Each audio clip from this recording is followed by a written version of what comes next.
Hello दोस्तों, classical to quantum पे आप सभी का स्वागत है।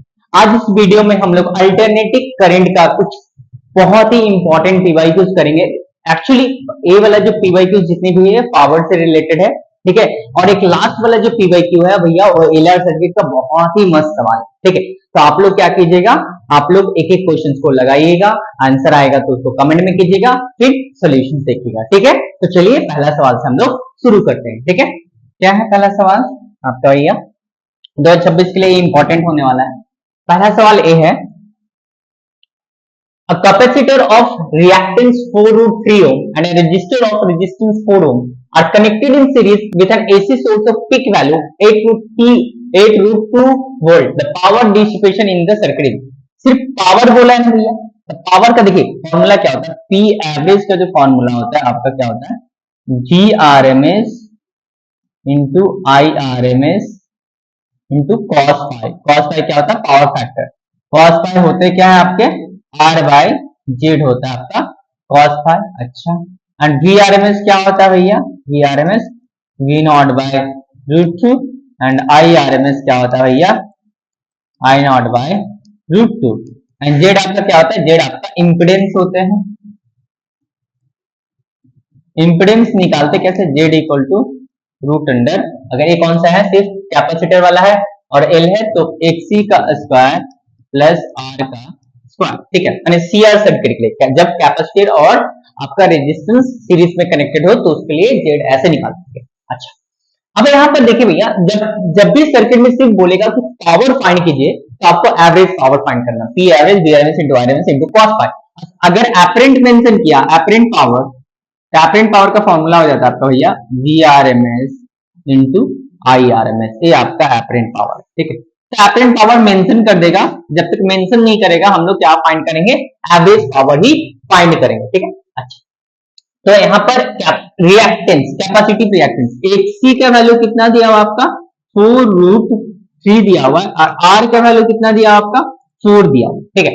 अब हम लोग को चाहिए V R M S into I R M S into cos five, P का वैल्यू दिया हुआ, वी नॉट कितना दिया हुआ, वी नॉट 8 रूट 2 दिया, तो वी आर एम एस क्या फाइंड कर सकते हैं, वी आर एम एस क्या था, वी नॉट बाय रूट 2, तो 8 root 2 by root two cancel हो गया, 8 वोल्ट आपका आ गया वी आर एम एस, ठीक है। अच्छा, जेड भी हम लोग को निकालना होगा, जेड भी हम लोग को निकालना होगा। जेड कैसे निकालेंगे, एक्सी का स्क्वायर प्लस आर का square, Z equal to root under XC का स्क्वायर प्लस आर का स्क्वायर। एक्सी का वैल्यू कितना है आपका 4 रूट 3, 4 रूट 3 का स्क्वायर प्लस 4 का स्क्वायर, तो 16 into 3 plus 16 48 plus 16 root 64, root 64 आ गया भैया आपका 8। तो जेड का वैल्यू कितना आ गया, 8 ओम आ गया, जेड का वैल्यू कितना आ गया 8 ओम। जीआरएमएस मिल गया हमको 8 वोल्ट। आईआरएमएस भी हम लोग आसानी से फाइंड कर सकते हैं।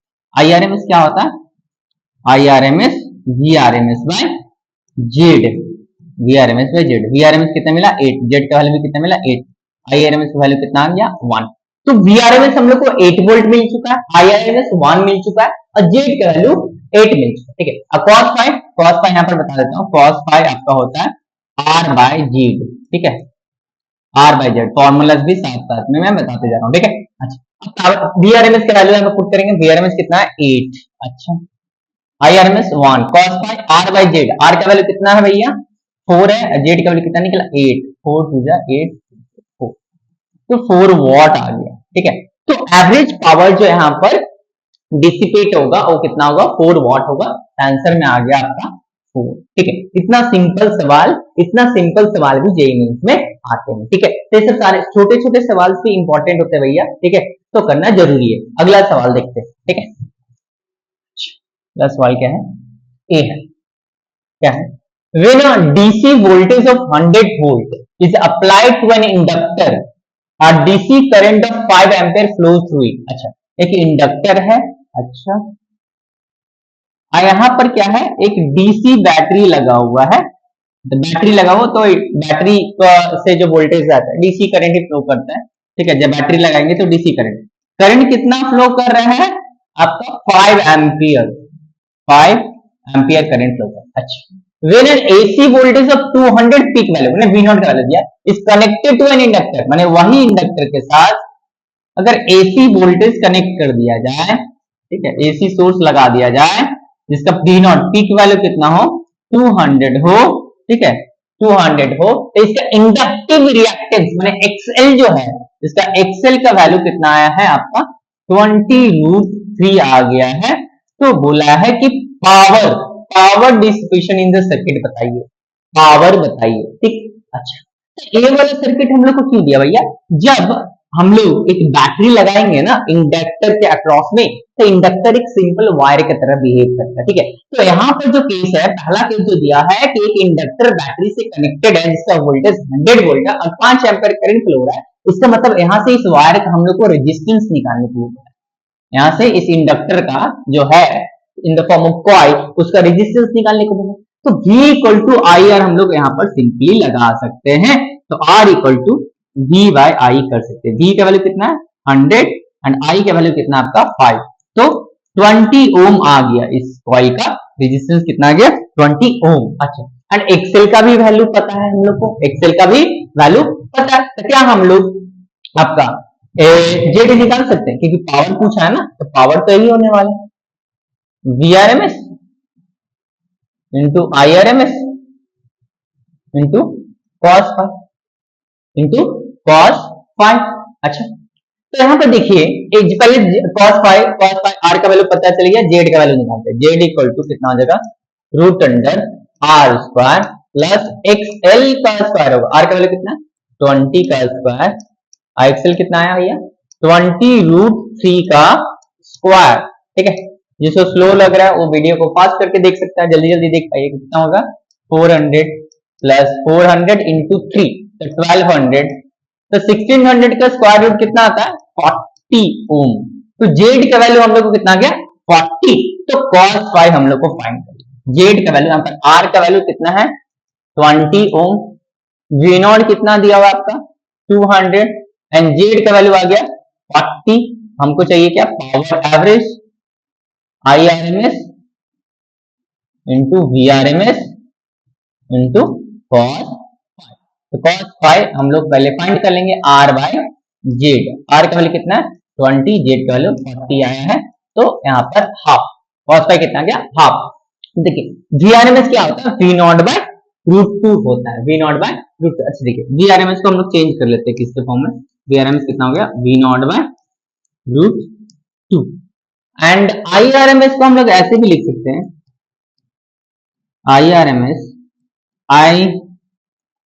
एक काम करते हैं IRMS को हम लोग को नहीं पता, ठीक है, तो IRMS हम लोग लिख सकते हैं ऐसे VRMS बाय जेड लिख सकते हैं, VRMS by Z and VRMS का वैल्यू हम लोग पता है V नॉट बाय रूट 2 से काम करते हैं, V नॉट बाय रूट 2 यहाँ पर लिख देते हैं और जेड नीचे है ना, है जेड नीचे, तो V नॉट बाय कितना आ गया V not by root 2 into Z, ये आपका किसका वैल्यू हो गया IRMS। VRMS का value V not by root 2 और IRMS का वैल्यू कितना आ गया V not by root 2 into Z आ गया। अच्छा ठीक है, अच्छा अब हम लोग यहाँ पर सारा बैलेंस पुट करेंगे P एवरेज, अब सब कुछ हम लोग को मालूम चल गया। IRMS की जगह V not by root 2 into Z and VRMS की जगह V नॉट बाय रूट 2, तो फॉर्मूला पता ही होगा आप लोग को, इंटू cos फाइव का वैल्यू 1/2 आ जाए, ठीक है। रूट टू आपका 2 हो जाएगा, V नॉट का वैल्यू 200 इंटू 200, रूट टू 2 हो गया, जेड का वैल्यू 40 है इंटू हाफ, एक जीरो से एक जीरो काट गया, 4 5 जा 20, 2 से कट गया 100, 2 से कट गया 50, तो 250 वाट, इतना पावर डेवलप। बहुत ही सिंपल सवाल था, बस R वहां से फाइंड करना था, R निकलने के बाद जेड निकल जाता, जेड निकलने के बाद cos फाइव आ जाता एंड V नॉट दिया था, VRMS निकाल लेते हैं एंड IRMS को V नॉट के टर्म्स में लिख लेते हैं, तो आ गया, ठीक है। IRMS अलग से निकालने की जरूरत नहीं, तो 250 होता है, 250 वाट, ठीक है। अगले सवाल की तरफ बढ़ते हैं, चलिए। हाँ ये वाला सवाल है, क्या है, an AC voltage V equal to कितना दिया हुआ आपका 20 sin 200 pi p is applied to a series, माने L भी है R भी है और कैपेसिटर भी है, लगा हुआ है, ठीक है। ऐसे V का वैल्यू दिया 20 sin 200 पाई टी, अच्छा, एंड I का वैल्यू कितना दिया हुआ है आपका 10 sin 200 pi T plus pi by 3 दिया हुआ, यही दिया हुआ। बोला एवरेज पावर डिसिपेट, यहाँ पर मेंशन कर दिया कि एवरेज पावर ही बता, देख तो एवरेज पावर का फॉर्मूला हम लोग को पता है, average VRMS into IRMS into cos 5, cos 5। अच्छा, यहाँ पर देखिए ना VRMS पता है ना IRMS, यहाँ पर जो इक्वेशन दिया हुआ रहता है ना V equal to V not sine omega T रहता है, ठीक है। तो ये जो है ना इसका मैक्सिमम माने V नॉट का वैल्यू दिया हुआ है कितना 20 एंड I नॉट का वैल्यू कितना दिया आपका, एम्पलीट्यूड दिया करंट का 10। यहाँ पे जो फर्स्ट में लिखा रहता है ना एम्पलीट्यूड रहता है, मैक्सिमम वोल्टेज, अगर वोल्टेज का इक्वेशन है और करंट का इक्वेशन है तो मैक्सिमम करंट I नॉट का वैल्यू। अच्छा, तो VRMS को हम लोग क्या लिखते हैं V not by root 2 and IRMS को क्या लिखते हैं I नॉट बाई रूट 2। अब cos फाई कैसे निकालेंगे, ना R दिया है ना Z, ना R दिया है ना एक्सेल दिया, नहीं एक्सी दिया तो Z का वैल्यू भी नहीं निकाल पाएंगे, ठीक है, R का वैल्यू भी नहीं है तो कैसे निकालेंगे, तो इक्वेशन दिया हुआ यहाँ से निकालेंगे फेज डिफरेंस, ठीक है। फाई क्या होता है फेज डिफरेंस, तो V not into I not root two into 2 हो गया, cos फाई जो होगा यहाँ से फेज डिफरेंस निकालेंगे, फाई निकाल लीजिए, phase of voltage minus phase of current mod में, तो 200 pi t minus 200 pi t minus pi by 3, ये कट गया मॉड से निकलेगा पाई बाई 3, फेज का वैल्यू कितना निकला पाई बाई 3। ऐसे भी दिख रहा है कि करंट जो है वोल्टेज से पाई बाई 3 से आगे वही है आपका फेज डिफरेंस, ठीक। अच्छा, तो यहाँ पर cos कितना हो गया पाई बाई 3, cos 60 का वैल्यू रूट 3 बाई 2 होता है। अच्छा, तो V नॉट P एवरेज जो हो गया V not into I not by 2 into cos कितना हो गया 60, V नॉट का वैल्यू कितना दिया 20 आई थिंक, ये 20 और फिर I naught 10, 20 into 10 by 2 into root 3 by 2। अच्छा, 2 से काट दे 10, 2 से काट देते 5, 50, सही है ना। 20 2 से काट देते 5 5 में 20 इंटू रूट 3, कहीं गड़बड़ नहीं हो गया, एक मिनट चेक कर लेता हूँ। V नॉट का वैल्यू 20 दिया हुआ, आई नॉट का वैल्यू 10 दिया हुआ। अच्छा, 10, एक मिनट का वैल्यू तो सही लिया, V not into I not by 2 into cos 5, cos 60 root 3 by 2 and V not का value 20 and I naught value 10, 2 से कट गया 10, 2 से कट गया 5, 50 इंटू रूट 3, तो 50 इंटू रूट 3 1.732 मल्टीप्लाई कर दे,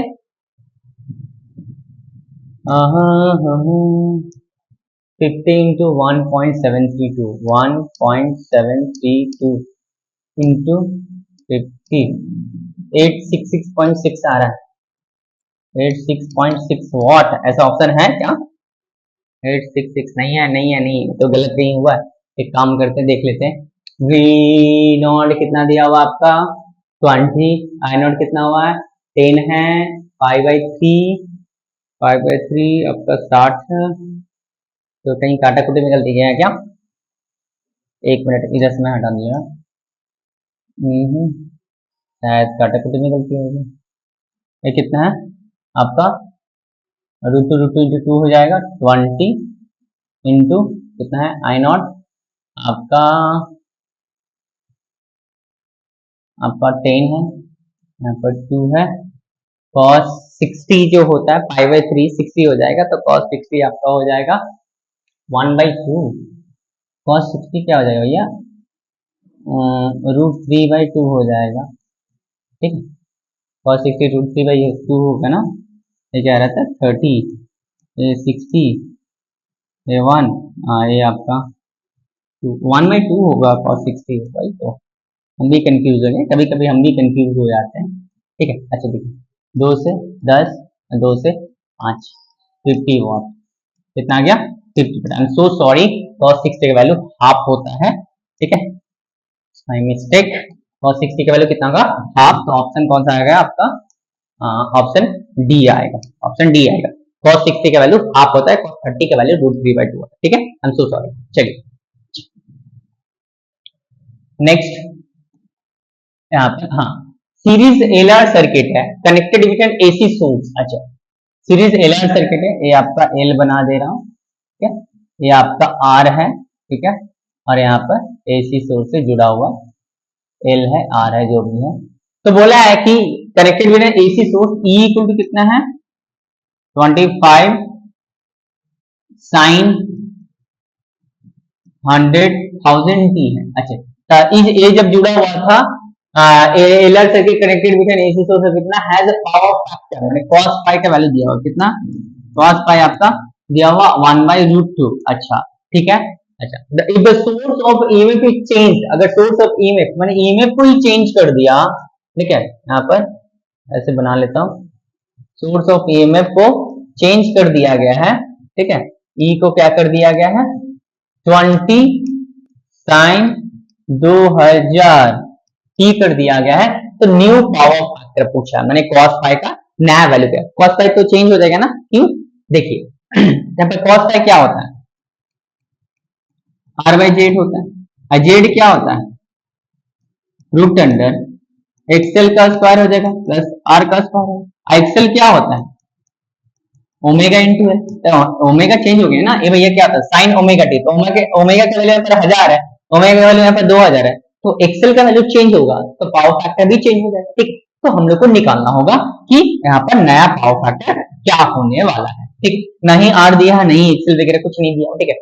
इनिशियल पावर फैक्टर मतलब 1/√2, नया पावर फैक्टर हम लोग को cos फाई डैश हम लोग को निकालना। अच्छा, यहाँ पर ओमेगा कितना है भैया, इनिशियल ओमेगा कितना है हम लोग का 1000 है, ठीक है, फाइनल ओमेगा कितना हो गया 2000 हो गया, ठीक है। अच्छा, अब देखिए हम लोग यहाँ पर कौन सा एलआर सर्किट, तो इतना तो पता है ना आप लोगों को कि tan फाई क्या होता है एक्सएल बाय आर होता है।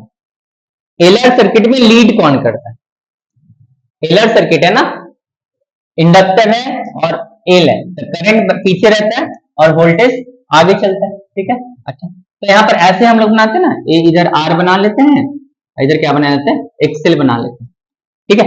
यहाँ पर आपका जेड होता है, ये आपका फाई होता है, ठीक है। तो tan फाई हम लोग क्या लिखते हैं एक्सएल बाय आर लिखते हैं।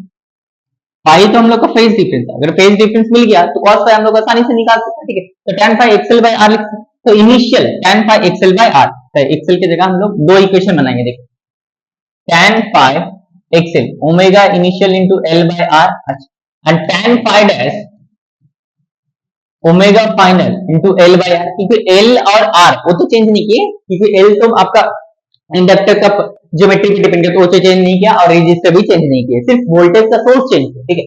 तो tan phi dash by tan phi equal to tan phi omega final into L by R by omega initial into L by R, ए आर से आर कट गया, एल से एल कट गया, ठीक है। तो omega final by omega initial, omega final कितना है 2000, ओमेगा इनिशियल कितना है 1000, 30 कट गया 2 आया, ठीक है। तो tan फाई डैश जो आपका आया है by tan phi equal to 2 आया है, तो tan फाई डैश कितना हो जाएगा, tan phi dash equal to 2 into tan phi हो गया। tan फाई हम लोग को फाई का वैल्यू पता है ना, इनिशियल फाई कितना था cos फाई इक्वल टू 1/√2, तो फाई कितना होगा 45 डिग्री, कितना हो गया 45 डिग्री। और tan 45 डिग्री कितना होता है, tan 45 डिग्री कितना होता है, tan 45 डिग्री 1 होता है, ठीक है। तो tan फाई डैश कितना आ गया 2 इंटू 1 दैट इज 2। अब tan फाई डैश है, लेकिन हम लोग को cos फाई डैश चाहिए, अब हम लोग ज्योमेट्री का इस्तेमाल करेंगे, ठीक है, ट्रिग्नोमेट्री का इस्तेमाल करके ले आएंगे, ठीक है। tan फाई डैश क्या वैल्यू कितना है 2, तो परपेंडिकुलर में बेस होता है, परपेंडिकुलर कितना है 2, बेस कितना 1, आपको इसको 2 के पकड़ लीजिए, इसको 1 के पकड़ लीजिए, बात बराबर ही है। तो हाइपोटेनस कितना आ जाएगा रूट अंडर पी का स्क्वायर प्लस बी का स्क्वायर, 2 का स्क्वायर प्लस 1 का स्क्वायर, 4 प्लस 1 रूट 5 आ गया आपका हाइपोटेनस। अच्छा, तो cos phi dash base by hypotenuse, base का वैल्यू कितना है 1, हाइपोटेनस कितना √5, तो नया पावर फैक्टर जो होगा आपका वो 1/√5 होगा, 1/√5 नया power factor 1/√5, option C, option C नया पावर फैक्टर होने वाला है, ठीक है। अच्छा, अगले सवाल की तरफ बढ़ते हैं। ए वाला, ये तो आसान है, ये बहुत आसान है। इसमें भी एवरेज पावर पूछा है, वी नॉट आई नॉट दिया है, कॉस पाई का भी वैल्यू दिया हुआ है, ठीक है, एवरेज पावर पूछा है। देखिए v इक्वल टू कितना दिया हुआ, v equal to 100 sine 100t, right. अच्छा, एंड i इक्वल टू कितना दिया हुआ है, 100 sine 100t plus pi by 3। यहाँ पर भी cos 60 आ गया, cos 60 हाफ लेना है, √3/2 नहीं लेना, ठीक है। अच्छा, तो v नॉट क्या वैल्यू कितना आ गया, 100, मास्टर है, गलती हो ही जाती है। आई नॉट का वैल्यू कितना है, 100, ठीक है। अच्छा, पी एवरेज चाहिए, अभी बताए थे हम लोग, बताए थे कि V not into I not by 2 into cos pi कर देंगे। कॉस पाई का वैल्यू कितना है, cos 60, तो वी नॉट कितना है आपका 100, आई नॉट कितना है 100/2, cos 1/2, 2 से कट गए 50, 2 से काट दिए 50, 2500 वाट, 2500 वाट। ये तो कुछ और ही दे रहा है, 100, क्वेश्चन गलत है क्या, 25, 100 इंटू 100/2 cos पाई 1/2, 25 25 वाट या किलो वाट था। अच्छा, मिली हेनरी में, ओ माय गॉड, अच्छा मिली हेनरी में है, 10⁻³ होगा। ये जो आई नॉट लिए ना, इसको 10⁻³ करना होगा, तो 10⁻³ यहाँ पर मल्टीप्लाई करना होगा, ठीक है। अच्छा, ध्यान दीजिए, देखिए यूनिट से हम लोग के साथ खेल गया, ठीक है। 10⁻³ यहाँ पर मल्टीप्लाई करना होगा, तो 10⁻³ करेंगे, 10⁻³ तो इसको 2500 इंटू 1/1 2 3 0, 2 0 2 0 कटा 2.5 वाट। देखिए कहाँ चालाकी किया, 2.5 वाट। अब मिली हेनरी दिया, यूनिट मीन्स नंबर मीन्स, ठीक है। यहाँ पर अच्छा वो ऑप्शन, एक ऑप्शन ना 25 को देना चाहिए था, ठीक है। काफी मतलब देखते हैं कि कितने बच्चे गलत करके आते हैं, ठीक है। तो ज्यादातर बच्चे गलत ही करता है, क्योंकि यहाँ पर वी नॉट पढ़ता, आई नॉट पढ़ता, फटाक से करता और 25 को टिक करके चला आता। पहला ऑप्शन अगर 25 को देता ना, तो ऑब्वियसली बहुत सारे बच्चे 25 को टिक करते ही करते, ठीक है। यहाँ पे मिली हेनरी है, तो इसलिए बोला जाता है कि क्वेश्चन बहुत ही ध्यान से पढ़ना चाहिए, ठीक है। तो ऑप्शन सी है, ठीक। नेक्स्ट, हाँ ए वाला है, क्या है, अच्छा, the equation of current in purely inductive circuit. अच्छा, इंडक्टिव सर्किट बना लेते हैं, ठीक है। करंट का इक्वेशन दिया हुआ है, एल आई इक्वल टू कितना है 5 साइन आपका 49 पाई टी माइनस 30°। अच्छा, और इंडक्टेंस माने एक्सेल का value 30 milli henry is given in the equation, then the equation of voltage across the inductor, माने I दिया हुआ, I का इक्वेशन दिया हुआ, एक्सेल का दे दिया और आपका V का इक्वेशन पूछा, ठीक है। तो यहाँ पर एक कंसेप्ट क्या दिया कि प्योरली इंडक्टिव सर्किट में करंट क्या करता है, लैग करता है वोल्टेज से, कितना 90° से लैग करता है। माने प्योरली इंडक्टिव सर्किट में आपका वोल्टेज क्या करता है, लीड करता है करंट को, कितना 90° से लीड करता है, ठीक है। तो वोल्टेज का इक्वेशन क्या होगा, V equal to V not sine omega T, इसका जो भी है, इसका जो भी जितना फेज है आपका करंट का 49πt है ना, उससे 90° आगे होगा, ठीक है। 49πt माइनस 30° प्लस 90, ठीक है। करंट का जितना भी फेज है उससे कितना आगे रहेगा वोल्टेज, 90° आगे रहेगा। एक प्योरली इंडक्टिव सर्किट का कैरेक्टरिस्टिक्स है, ठीक है। अच्छा, तो यहाँ पर V equal to V not sine 49πt plus 60° हो गया। अच्छा, तो प्लस 60°, ये तो होगा नहीं, ये भी नहीं होगा, B और D में से कोई एक होगा। अब हम लोग को V नॉट फाइंड करना है, ठीक है। तो V नॉट फाइंड करने के लिए हम लोग क्या करेंगे, V not equal to I not by XL कर देंगे। सर एक्सएल का वैल्यू नहीं दिया, एल का वैल्यू दिया हो आपको, एल का वैल्यू दिया 30 मिली हेनरी। अच्छा, एक्सेल तो ओम में रखा है, तो हम लोग को एक्सेल का वैल्यू फाइंड करना होगा। देखिए तो यहाँ पे देखिए यही कर लेता हूँ, वी नॉट आई नॉट का वैल्यू कितने दिया 5 एंड एक्सेल क्या होता है 2 omega into L, omega into L, तो 5 ओमेगा को क्या लिख सकते हैं 2πf इंटू एल। 2πf का वैल्यू पता है क्या, 2 पाई एफ, यहाँ से एफ का वैल्यू निकालना होगा। ठीक है, देखिए चलिए नेक्स्ट पेज में चलते हैं। आई इक्वल टू 5 साइन, यहाँ पर क्या होगा, I equal to I naught sine omega t minus 30। तो ओमेगा का वैल्यू कितना देगा, 49 पाई, 49 पाई ओमेगा का वैल्यू हम लोग को। बट आई नॉट क्या होता है, I naught V naught by XL होगा, तो वी नॉट क्या हो जाएगा, आई नॉट इंटू एक्सएल हो जाएगा। ठीक है, अच्छा तो आई नॉट का वैल्यू यहाँ पर हम लोग को पता है 5 है, तो 5 एक्सएल का वैल्यू ओमेगा इंटू एल, तो 5 ओमेगा का वैल्यू कितना है 49 पाई, और आपका एक्सएल का वैल्यू दिया हुआ 30 मिली हेनरी, 30 मिली हेनरी। यहाँ पर एक फॉर्मूला का लिखा हुआ, यहाँ पर V not equal to I not into XL होता है। ठीक है, अच्छा एल का वैल्यू कितना है 30 मिली हेनरी, यहाँ पर पुट करेंगे 30 milli henry, 30 into 10 to the minus 3, ए जीरो एक जीरो आ गया, 100 नीचे चला जाएगा। ठीक है, तो 5 into 49 into pi into 3 by 100, अच्छे 5 से काट देते 20, तो 49 इंटू 3.14 इंटू 3 बाई 20, इसका वैल्यू आई थिंक 49 इंटू 3 150, माने ज्यादा ही आएगा, 150 200 300 के करीब आएगा। देखिए ऑप्शन निगलेक्ट करके करते हैं, मतलब 1.47 उससे ज्यादा ही आएगा। ठीक है, तो ऑप्शन डी होने वाला है। ठीक है, ऑप्शन डी होने वाला है, उससे बहुत ज्यादा होगा, करके देख लेते हैं एक बार। 49 इंटू कितना हो जाएगा, 49 इंटू 3.14 इंटू 3, 461 को 461 डिवाइडेड बाय 20 करेंगे तो 23 पॉइंट समथिंग, वही तो ऑप्शन आपका कौन सा है, ऑप्शन डी आएगा। ठीक है, इसको ऐसे भी निगलेक्ट करके कर सकते थे। ठीक है, ऑप्शन डी। नेक्स्ट हम लोग को क्या करना है, ये वाला सवाल है, हाँ ये भी बढ़िया सवाल है।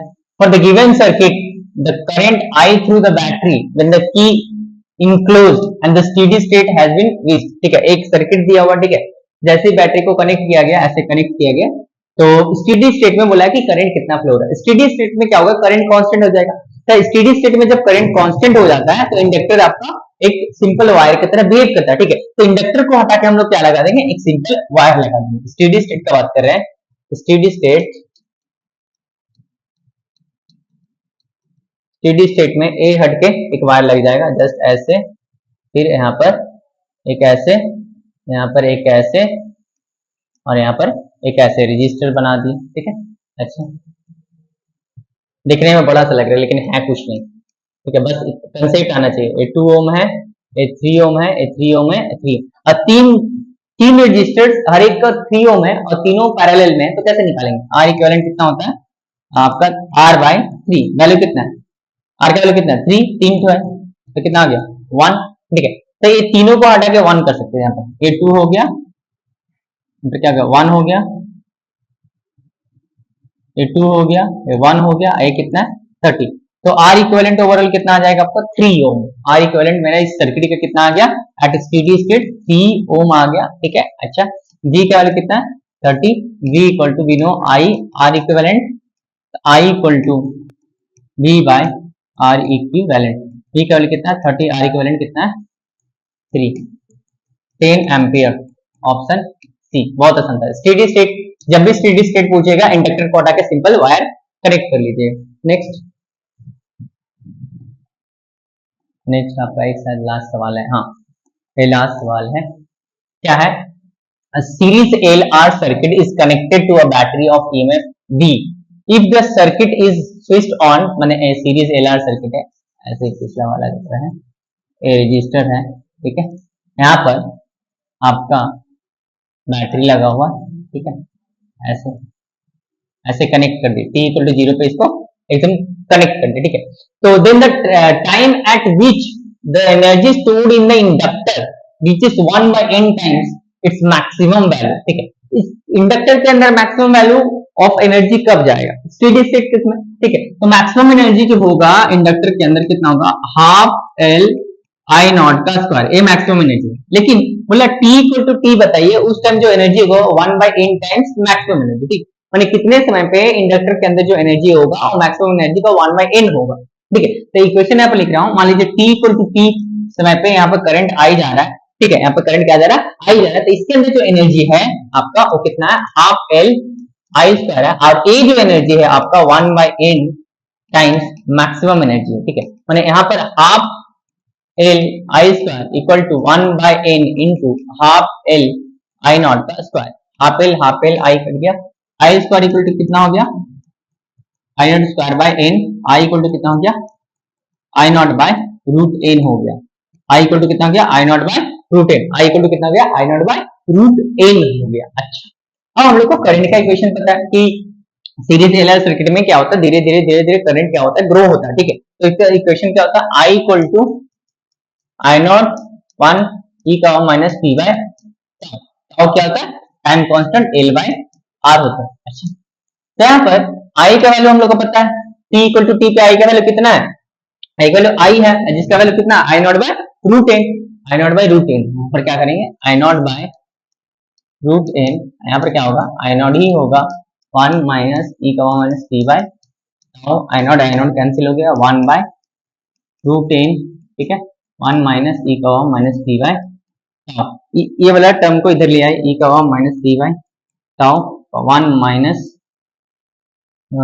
1 बाय रूट एन, तो इसको क्या लिख सकते हैं, root N minus 1 by root N, ठीक है, रूट एन इधर आ जाएगा, ये वाला टर्म इधर आ गया, नेगेटिव से positive 1 minus 1 by root N minus 1 by root N. अच्छा, अब यहाँ पर एल एन लेंगे, दोनों तरफ क्या लेंगे, एल एन लेंगे, ठीक है, बेस ई वाला, तो एल एन ई का माइनस टी बाय टाउ, यहाँ पर L N S E root N minus 1 by root N. अच्छा, तो ये पावर सामने आ जाएगा, माइनस टी बाय टाउ सामने आ गया, यहाँ पर L N S E root N minus 1 by root N, minus को इधर भेजते हैं, माइनस को इधर भेज देते हैं, माइनस टी बाय टाउ, इधर कुछ नहीं है, ठीक है, यहाँ पर माइनस को इधर minus L N base E root N minus 1 by root N, इस पावर को इधर भेज देता हूँ, माइनस 1 को यहाँ पर कर लेता हूँ, तो रेसिप्रोकल हो जाएगा, ठीक है, रेसिप्रोकल, रूट एन ऊपर जाएगा, रूट एन माइनस 1 नीचे चला जाएगा, T by tau L N root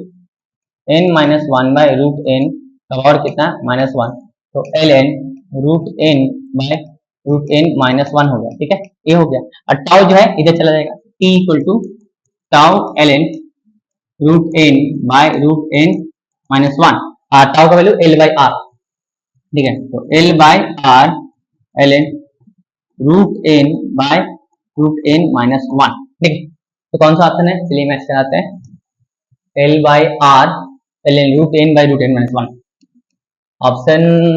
option B है, ठीक है।